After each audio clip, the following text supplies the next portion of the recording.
لا ما عاد يرعبني ظلم يهددني لا شيء أخسره لا لا مهما يطول الدرب فالحق معه.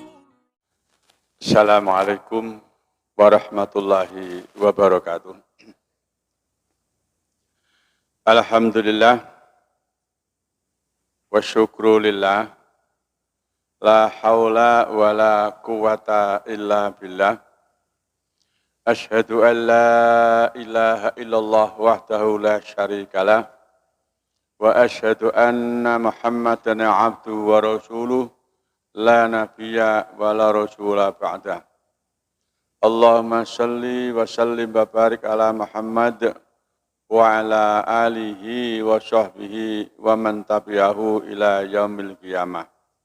Amma ba'du, wa ya ayyuhal hadirun ittaqullah wa'lamu annallaha yuhibbul muttaqin.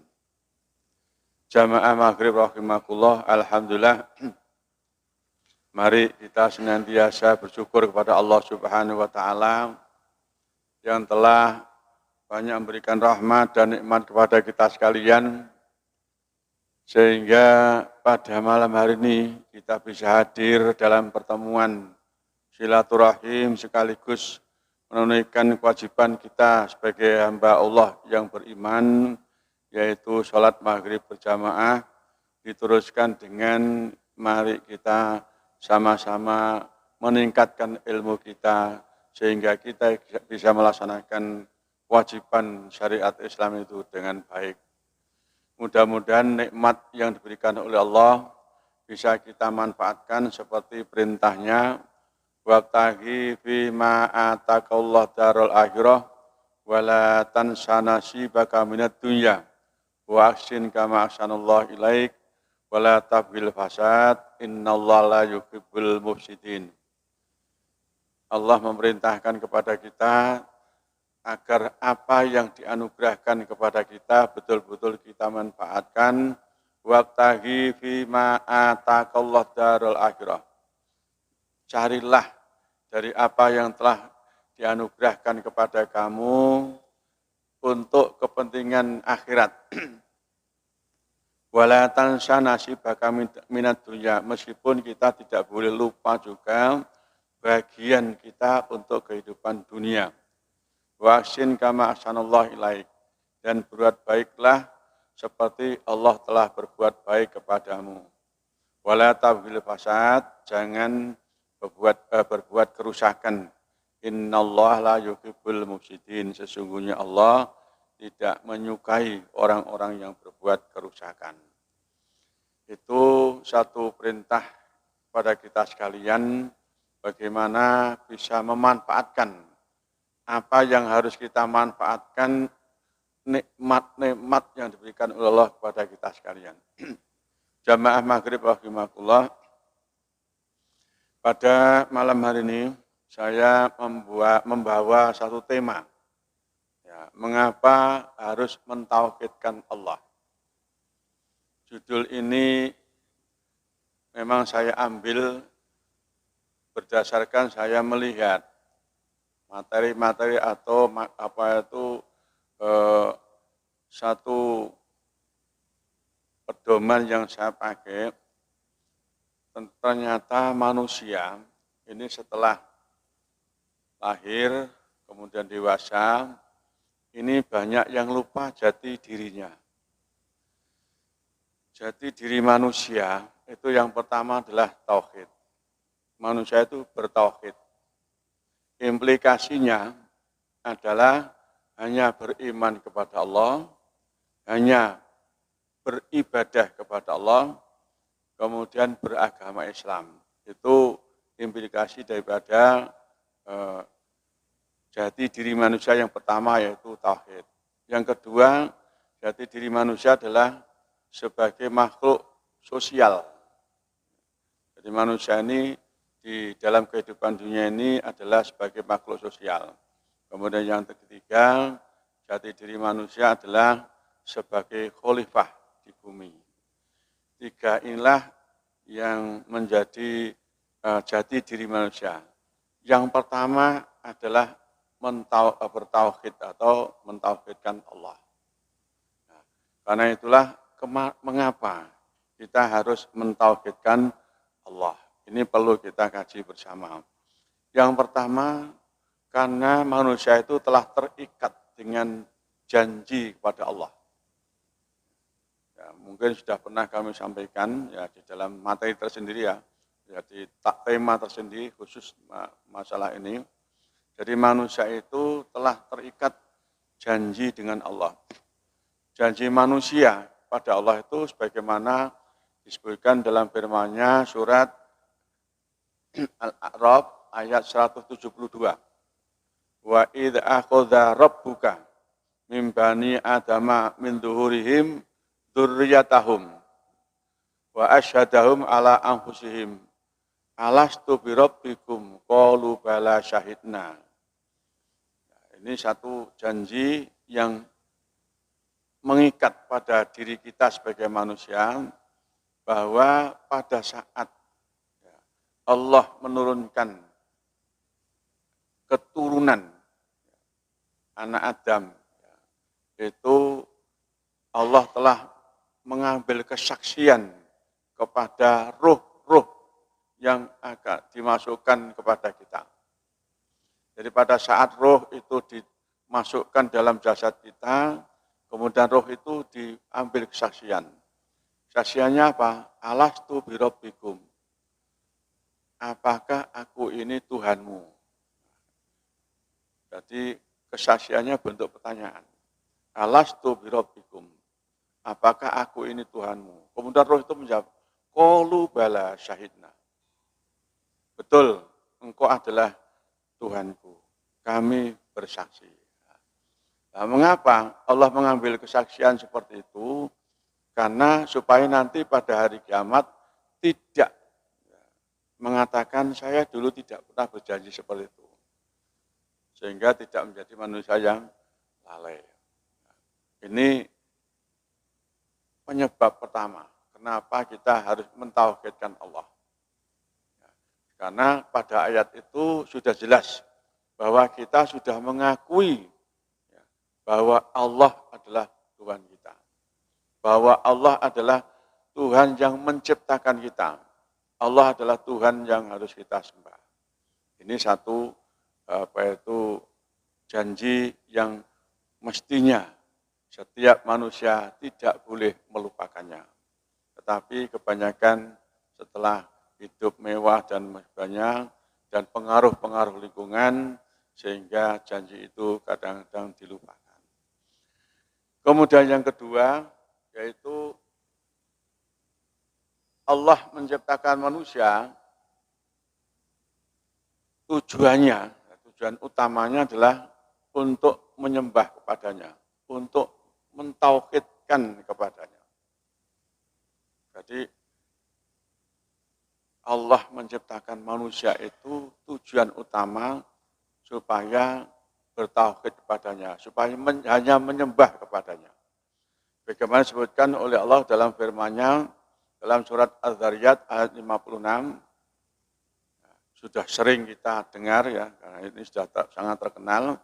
Wa ma khalaqtul jinna wal insa illa liya'budun. Aku tidak menciptakan jin dan manusia kecuali untuk menyembahku, untuk beribadah kepadaku, untuk mengabdi kepadaku. Kemudian ayat yang kedua dalam surat Al-Baqarah ayat 21 Allah berfirman, Ya ayyuhalladzina amanu ya ayyuhan nasu budu rabbakumul ladzi khalaqakum walladzina min qablikum la'allakum tattaqun. Wahai manusia, sembahlah Tuhan, beribadahlah kepada Tuhanmu yang telah menciptakan kamu dan orang-orang sebelum kamu supaya kamu bertakwa. Jadi ini sudah seruan. Jadi di samping Allah menciptakan manusia itu satu-satunya tujuan adalah untuk beribadah kepadanya, juga sudah diseru, sudah dipanggil, sudah diperintah oleh Allah. Sembahlah Tuhanmu, Allah yang telah menciptakan kamu dan orang-orang sebelum kamu. Ya. Itu sebab yang kedua mengapa kita mentauhidkan Allah. Jadi kita tidak boleh lupa. Ya.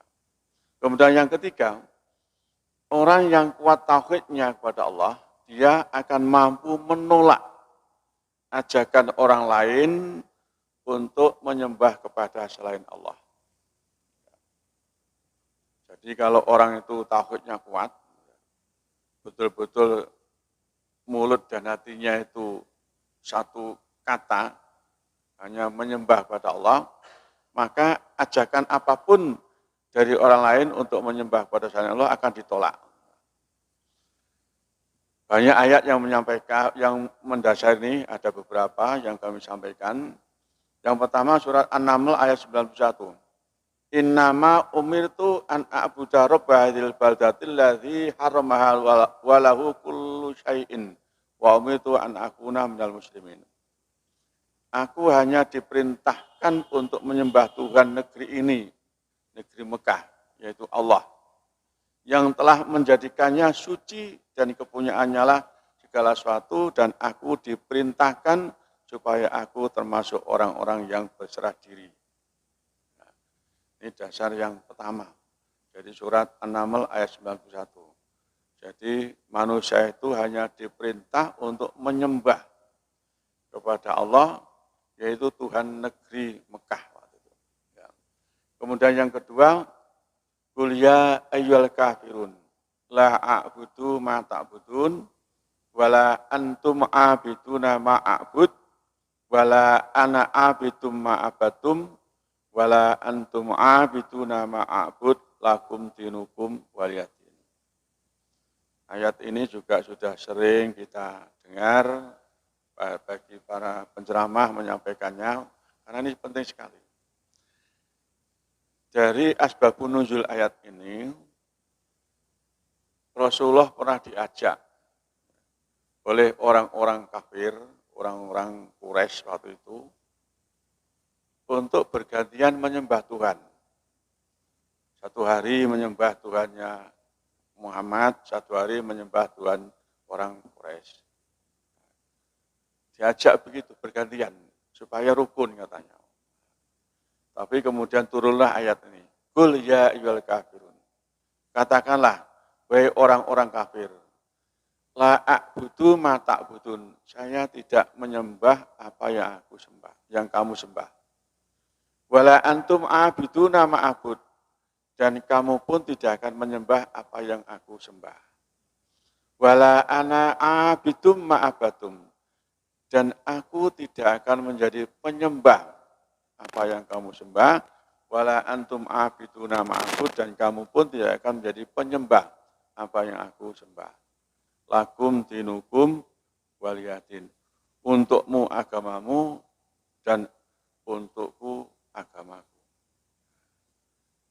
Intinya itu bukan pada akhir ayat itu sebenarnya, tapi adalah bagaimana apabila ada orang yang mengajak kita, orang Islam yang sudah yakin dengan Allah yang harus disembah sebagai satu-satunya Tuhan, itu bisa menolak. Mengatakan saya tidak akan menyembah apa yang kamu sembah. Ya. Kemudian yang keempat, menyekutukan Allah atau tidak mentauhidkan Allah adalah dosa besar. Dan Allah Subhanahu wa ta'ala tidak mengampuni dosa orang-orang yang menyekutukannya.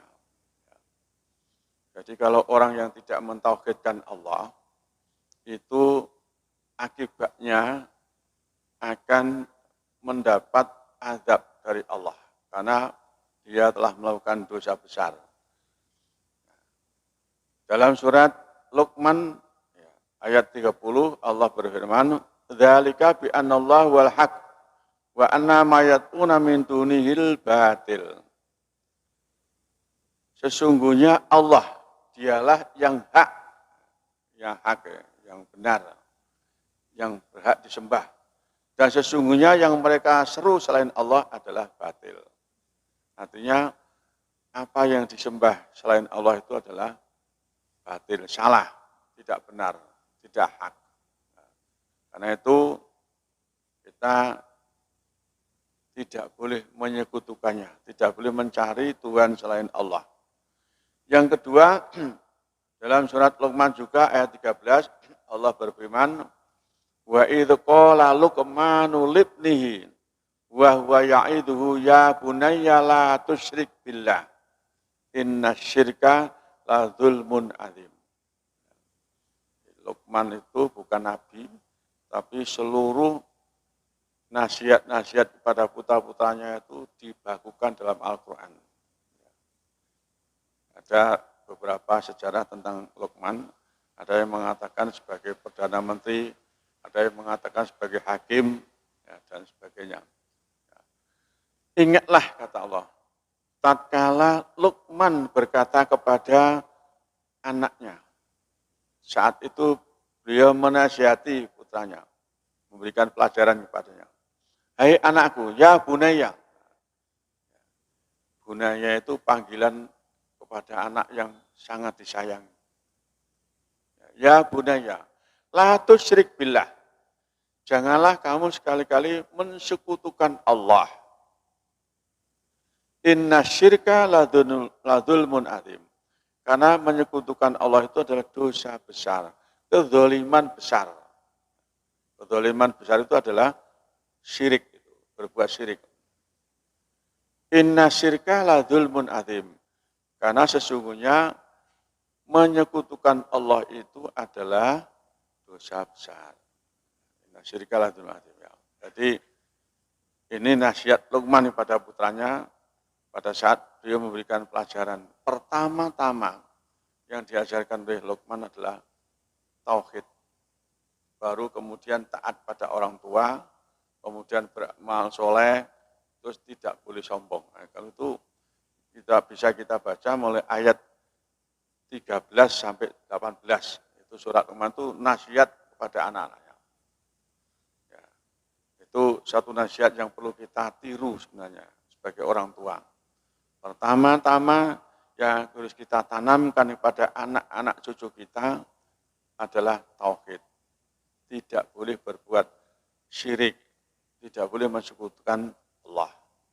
Karena menyekutukan Allah itu ternyata adalah dosa besar. Ya. Kemudian dalam surat An-Nisa ayat 48, Innallaha la yaghfiru ayyusyraka bihi wa yaghfiru ma duna dzalika liman yasha. Wa may yusyrik billah faqad iftara itsman adzima. Sesungguhnya Allah tidak mengampuni dosa syirik, orang yang mensekutukan Allah, yang mensekutukan padanya. Wa yaghfiru ma duna dzalika liman yasha, dan akan mengampuni dosa-dosa yang lain kepada siapa yang dikehendaki. Wa may yusyrik billah faqad iftara itsman adzima.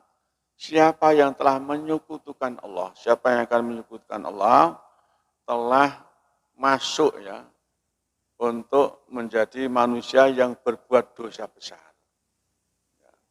Jadi orang yang menyekutukan Allah itu adalah orang yang berbuat dosa besar. Berarti taro itman adima.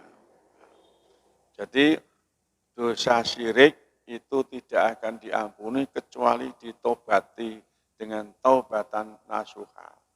Ya. Ini satu pernyataan Allah yang sangat keras pada kita. Kemudian di dalam surat An-Nisa juga 116, Innallaha la yaghfiru ayyusyraka bihi wa yaghfiru ma duna dzalika liman yasha wa may yusyrik billah faqad dhalla dhalalan ba'ida. Kalau di dalam yang 48 tadi di akhir ayat dengan faqad iftara itsman adzima, telah masuk dalam dosa besar, tetapi di dalam ayat 116 ini diakhiri dengan faqad dhalla dhalalan ba'ida. Jadi orang yang berbuat syirik atau mensekutukan Allah itu akan masuk manusia yang tersesat sejauh-jauhnya. Jadi ini akibat orang menyekutukan Allah atau tidak mentauhidkan Allah. Sehingga dosa yang sangat besar, kedzaliman yang terbesar itu adalah mensekutukan Allah Subhanahu wa taala. Karena itu kita mari berusaha bagaimana supaya dalam hidup ini jangan sampai sekalipun kita berbuat syirik kepada Allah Subhanahu wa taala. Karena risikonya besar. Akibatnya berat nanti dalam kehidupan akhirat. Kemudian di dalam sebuah hadis yang diriwayatkan oleh Bukhari, an Amr bin Surahbil, an Abdillah qala sa'altu Nabiyya sallallahu alaihi wasallam ayyudzan bi a'dzam indallah qala antas ala lillahi niddan wa huwa khalaqaka qultu inna dzalika la'adzimun. Ada hadisnya panjang itu. Dari Amr bin Surahbil, dari Abdullah, dia berkata, aku bertanya kepada Nabi SAW, dosa apakah yang paling besar di sisi Allah? Maka kemudian Rasulullah bersabda, bila kamu menyekutukan Allah atau berbuat syirik kepadanya, padahal dia yang telah menciptakan kamu. Jadi Rasulullah juga menyatakan dalam hadisnya, pada saat ditanya oleh Amr bin Surahbil, beliau bersabda, dosa besar itu adalah dosa yang orang itu berbuat syirik kepadanya. Jadi ayat dan hadis sudah betul-betul tegas. Orang yang berbuat syirik itu pertama adalah berdosa besar, kemudian yang kedua tidak akan diampuni dosanya oleh Allah Subhanahu wa taala. Ini yang keempat. Yang kelima, tauhid adalah hak Allah yang harus ditunaikan oleh hamba.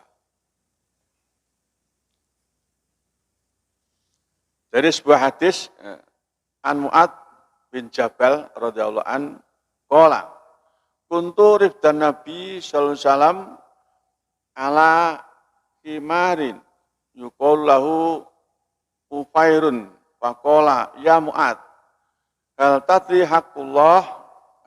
haqqullah ala ibadihi wa ma haqqul ibad ala Allah qultu Allah wa rasuluhu a'lam. Pada saat Mu'ad bonceng di keledainya Rasulullah, di belakang jadi bonceng duduk di belakangnya Rasulullah di satu keledai, yang keledai itu diberi nama Ufair, jadi ada namanya. Kalau sekarang orang melihara kucing diberi namanya apa gitu. Melihara anjing juga itu ada diberi nama. Nah, Rasulullah memberi nama keledainya itu dengan Ufair. Ya Mu'ad. Sambil berjalan Rasulullah bertanya, ya Mu'ad, hal tadri haqqullah ala ibadihi wa ma haqqul ibad ala Allah. Apakah kamu mengetahui apakah hak-hak Allah kepada hambanya, atas hambanya, dan hak-hak hamba atas Allah? Kemudian Mu'ad menjawab, qultu. Mu'ad menjawab, Allah wa rasuluhu a'lam. Allah dan Rasulnya yang lebih tahu. Jadi dia tidak menjawab, tidak tahu, tetapi dia menjawab Allah wa rasuluhu a'lam. Qala, kemudian Rasulullah bersabda, fa inna haqqallah al-ibad an ya'budu wa la yusyriku bi syai'an. Sesungguhnya hak Allah atas hambanya ialah tidak mensekutukannya, hendaknya dia menyembahnya dan tidak mensekutukan kepadanya dengan sesuatu apapun. Jadi Allah mempunyai hak atas hambanya, yaitu supaya disembah dan tidak boleh disekutukan. Tidak boleh hambanya itu berbuat syirik. Wa haqqul ibad Allah yu'adzibah ma la yusyrik bihi syai'an. Dan hak hamba atas Allah, Allah tidak akan mengadab, memberikan azab kepada orang yang tidak berbuat syirik dengan sesuatu apapun. Jadi ada timbal balik, kata Rasul. Allah juga mempunyai hak kepada hambanya, yaitu harus disembah dan tidak boleh disekutukan, tidak boleh dicari lagi syarikat-syarikat untuk dia. Tapi juga hamba mempunyai hak atas Allah. Apa haknya? Kalau hamba itu tidak berbuat syirik kepadanya, maka Allah tidak akan mengadabnya. Ini hadis yang dijelaskan oleh Rasulullah dalam sebuah dialog antara Rasulullah dengan Mu'ad bin Jabal. Mu'ad itu adalah sahabat yang paling disayangi oleh Rasulullah, sangat disayang. Sehingga nasihat-nasihatnya kepada dia itu sangat banyak. Ini tauhid, ya, hak. Jadi tauhid itu hak Allah yang harus dilaksanakan oleh hambanya. Jadi kewajiban. Kemudian yang keenam, tauhid merupakan tujuan diutusnya para rasul. Jadi semua rasul, mulai dari Nabi Adam sampai Nabi Muhammad, itu sebenarnya tujuan diutusnya itu adalah untuk mentauhidkan Allah. Tidak ada Nabi dan Rasul itu yang menyerukan kepada kaumnya untuk menyembah dia. Tidak ada. Sehingga pada saat Isa ditanya, apakah kamu pernah mengatakan bahwa sembahlah aku dan ibuku? Kemudian Isa mengatakan tidak. Saya tidak pernah mengatakan apa yang tidak engkau perintah. Jawabnya Isa pada Allah. Jadi demikian juga Nabi yang lain juga begitu. Maka para Rasul itu diutus, tujuan utama adalah untuk menyeru kepada seluruh pengikutnya untuk mentauhidkan Allah Subhanahu wa taala. Ini dijelaskan oleh Allah dalam firman-Nya surat An-Nahl ayat 36. Walaqad ba'atsna fi kulli ummatin rasulan an ibudullah wastanibut taghut. Allah berfirman, sesungguhnya kami telah mengutus rasul pada tiap-tiap umat untuk menyerukan sembahlah Allah saja. Dan jauhilah tauhid. Dan jangan menyembah tauhid. Tauhid itu adalah sesembahan selain Allah. Apakah setan dan sebagainya. Itu tujuan daripada Allah mengutus seorang Rasul kepada seluruh umatnya. Jadi semuanya mesti menyuruh itu. Kemudian yang kedua, firman Allah dalam surat Al-Anbiya ayat 25, wa ma arsalna min qablika mir rasulin illa nuhilaihi annahu la ilaha illa ana fa'budun. Dan kami tidak mengutus seorang rasul pun sebelum kamu, hai Muhammad, melainkan kami wahyukan kepadanya bahwa tidak ada sesembahan yang hak melainkan aku Allah. Maka sembahlah olehmu sekalian akan aku. Maka sembahlah aku. Ini penegasan dalam ayat yang kedua, surat Al-Anbiya ayat 25. Jadi semua Rasul itu diutus mulai dari sebelum Nabi Muhammad, itu lebih jelas, dari seluruhnya, itu diutus, diberikan wahyu kepadanya, kepada seluruh Rasul itu, untuk menyeru kepada umatnya, menyembah pada Allah Subhanahu wa ta'ala. Karena tidak ada sesembahan yang hak, yang benar, itu kecuali Allah Subhanahu wa ta'ala. Ya, jadi tidak ada. Makanya kalau ada yang mengatakan Isa adalah Tuhan, itu adalah kafir.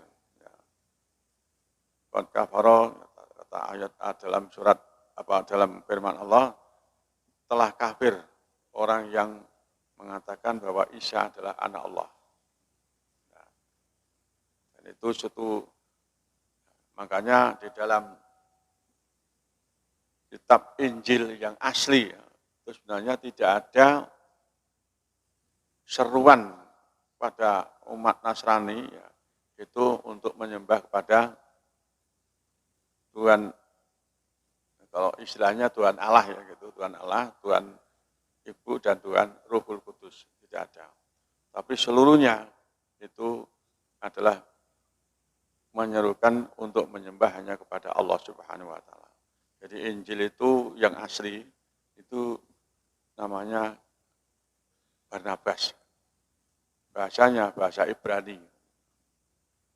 Yang sekarang ini Injil itu sudah buatan manusia, berubah-ubah. Sehingga ada, jadi pengikut Nasrani itu mengatakan bahwa kitab-kitab yang sebelum Injil yang dibuat oleh manusia itu disebut dengan Perjanjian Lama, kemudian yang dibuat oleh mereka disebut dengan Perjanjian Baru. Sehingga ada share-sharean kemarin itu. Ya. Kenapa ya, ada orang yang mu'alaf ya, bertanya, ya, kenapa orang Kristen kok menyembah tidak hanya Allah saja.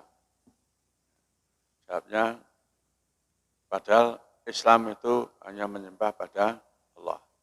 Jawabnya itu tercantum dalam kitab yang lama. Kitab yang baru tidak seperti itu. Jadi Injil yang sekarang itu ada 60 macam Injil. Ada Lukas, Yahya, Matius, macam-macam.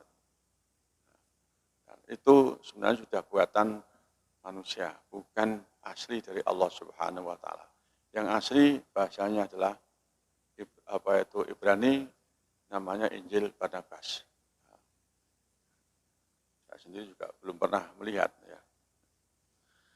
Ini tauhid merupakan tujuan diutusnya para rasul. Kemudian yang ketujuh, hati yang salim, hati yang bersih adalah hati yang bertauhid. Jadi kalau hati kita ini bersih, itu hati yang hanya mentauhidkan Allah Subhanahu wa taala. Dalam sebuah hadis Rasulullah bersabda, "Ala wa inna fil jasadi mudghah.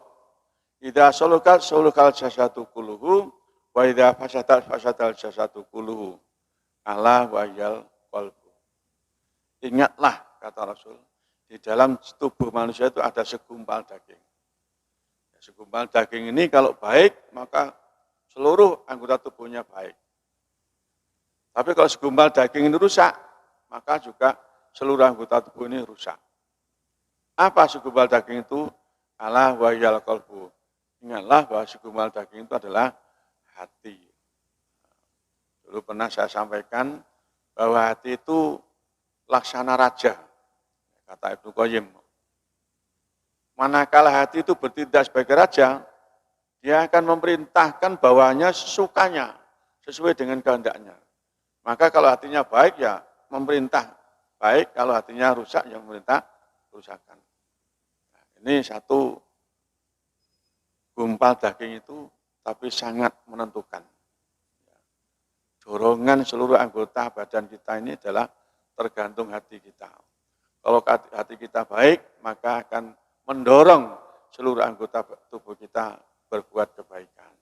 Tapi kalau rusak, ya akan mendorong kepada berbuat yang tidak baik. Kemudian dalam surat Syura ayat 89-99, ya mala yang fa'u maulun wala banun illa man atallah biqalbin salim. Pada hari kiamat nanti, harta dan anak-anak itu tidak berguna. Karena mereka akan mempertanggungjawabkan masing-masing. Kecuali orang-orang yang menghadap Allah dengan hati yang bersih, hati yang salim. Artinya hati yang mentauhidkan Allah Subhanahu wa taala.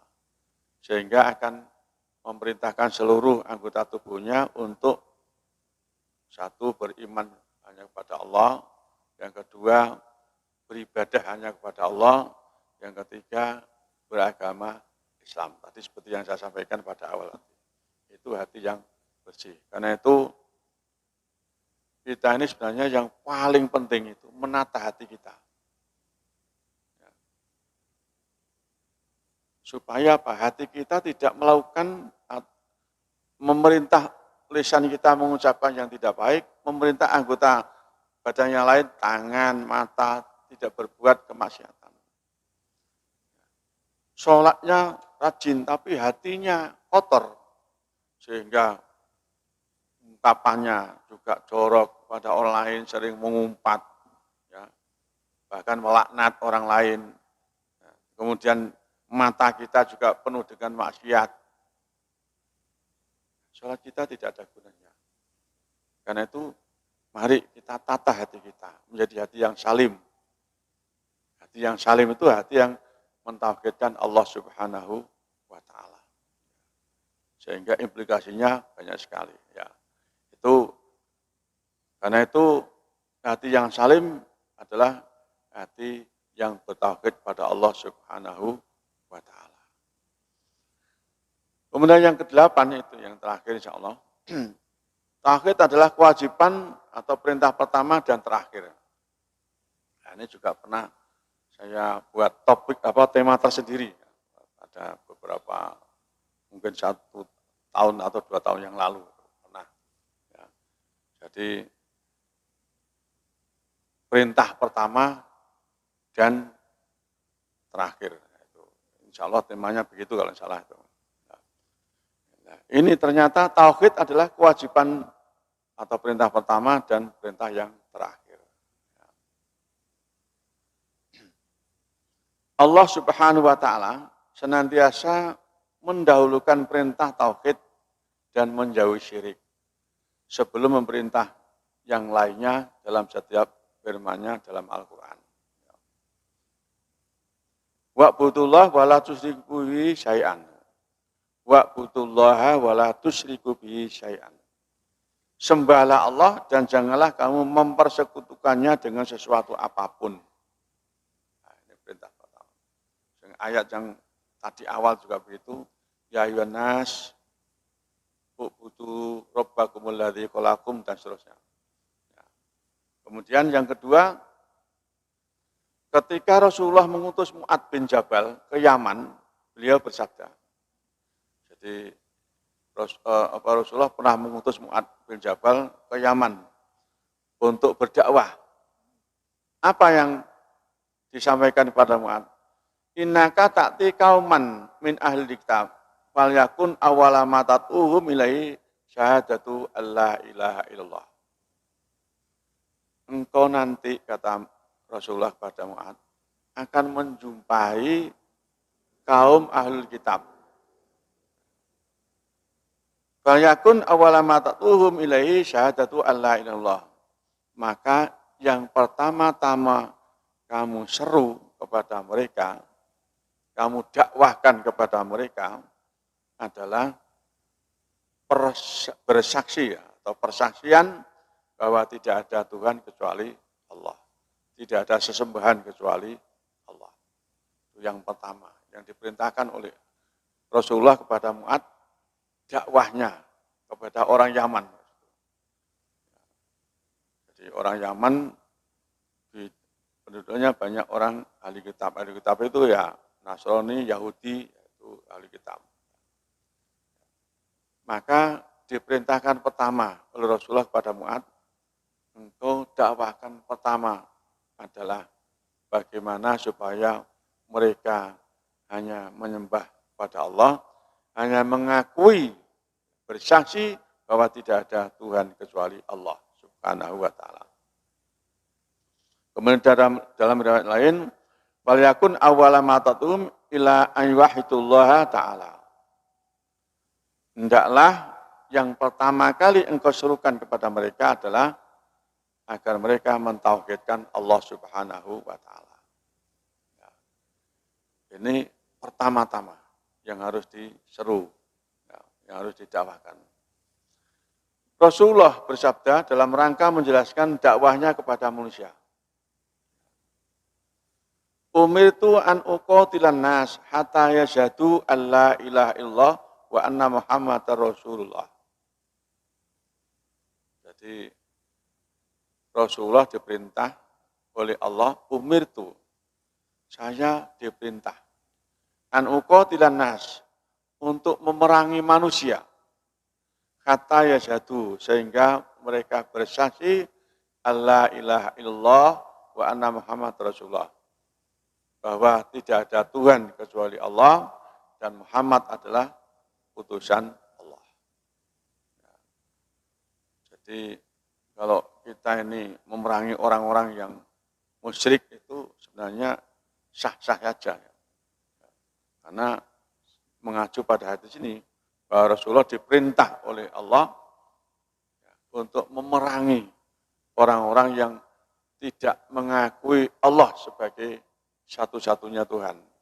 Sampai dia mengucapkan, saya bersaksi bahwa tidak ada Tuhan kecuali Allah dan Muhammad adalah utusan Allah. Nah, ini dakwahnya Rasul. Kemudian karena inilah maka tauhid menjadi pertama kali memasukkan seorang dalam Islam. Ini sebagaimana disebutkan dalam ilmu fikih disebut dengan rukun Islam. Rukun Islam yang pertama itu adalah bersaksi atau mengucapkan 2 kalimat syahadat.